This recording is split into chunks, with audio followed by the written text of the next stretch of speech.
Most of the people in our society view the act of sexual intercourse as taboo and equate sex with sin. Those who choose the path of celibacy have been considered holy and pure.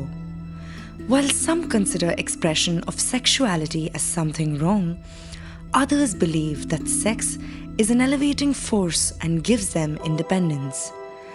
Sex ends up meaning different things to different people.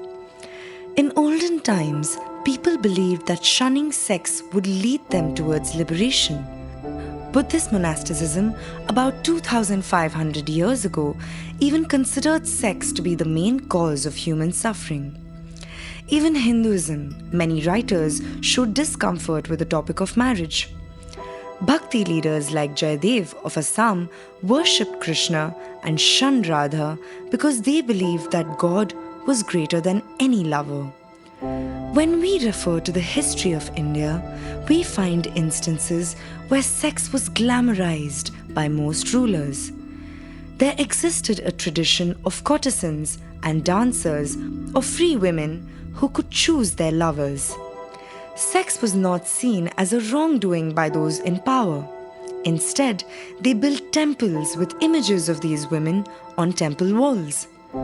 Some of the cultures that view sex as inherently sinful are Christianity, Buddhism, Jainism, and Hinduism. These ideologies belong to the sin school of thought. They see sex as a pollution-causing practice and believe that sex education should be banned to free the world from moral pollution.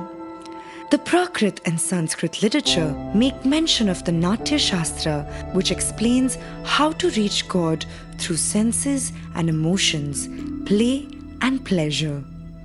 Similar to the kings who patronized the culture of Devdasis and Ganikas, the Muslim warlords also patronized the culture of Tawaif or the court dancers. With the coming of the British to India, sex assumed new meaning. All the olden practices and beliefs about sex were abandoned. Sex began to be equated with all that was bad. Those who turned sex into commercial practice were seen as tragic and exploited beings. Sex became sin in the Indian mind. In contrast to the sin school, there exists another school that views sex in terms of abuse, violence, and rape. The abuse school is of the opinion that sex education should not be banned. Many holy men of modern times have devalued marital life. The ideas of marriage and wife have lost their significance in the face of new beliefs. The idea of sexuality, even within marriage, is looked down upon. The modern man looks down upon the idea of sex, and it is this belief that has permeated into nationalism and assumed the form of patriotism in India.